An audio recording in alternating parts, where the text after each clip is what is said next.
140 కోట్ల మంది భారతీయులకి క్రికెట్ అంటే ఎంత పిచ్చి.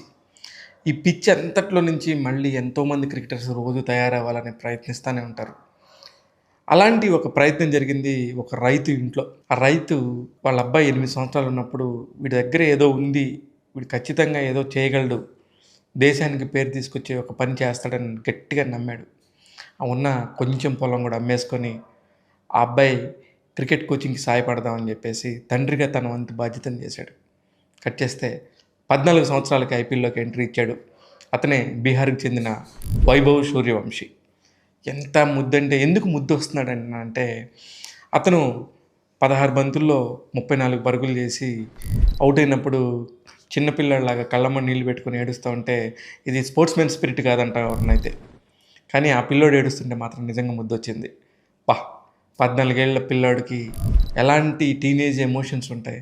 ఆ ఎమోషన్స్ కరెక్ట్‌గా ఉన్నాయి. ఎదుర్కొన్న మొదటి బంతినే 6గా మలిచాడు. అందరి దృష్టిని ఆకర్షించాడు.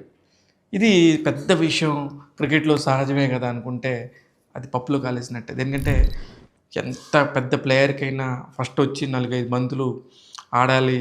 ఆడిందాక గ్రౌండ్‌లో నిలదొక్కున్నాక కొడదామనే ఒక మైండ్ సెట్ ఉంటది. అలాంటిది వైభవ్ సూర్యవంశీలో ఉన్న ఆత్మవిశ్వాసాన్ని నేను చూశాను. 2 మ్యాచ్‌లే ఆడాడు. 50 పరుగులు చేశాడు ఇప్పటివరకు. రెండో మ్యాచ్‌లో 16 పరుగులు మాత్రమే చేశాడు. కానీ అతని కమిట్మెంట్‌కి మాత్రం నిజంగా హ్యాట్స్ ఆఫ్. ఇప్పటికి 14 సంవత్సరాల ఒక్క నెల మాత్రం ఉంది అతని ఏజ్. అన్నిటికంటే చాలా చిన్నోడు ఇప్పుడు మన ఇండియన్ టీమ్‌లో అండర్ 19 క్రికెట్‌లోకి ఎంట్రీ ఇచ్చాడు. అండర్ 19 తరపు నుంచి ఆడుతున్నాడు. అలాగే బీహార్ క్రికెట్ జట్టులో ఆడుతున్నాడు. ఐపీఎల్‌లోకి సంబంధించి రాజస్థాన్ రాయల్స్ తరపు నుంచి ₹1,10,00,000 బడ్జెట్‌తోని కొనుక్కున్నారు.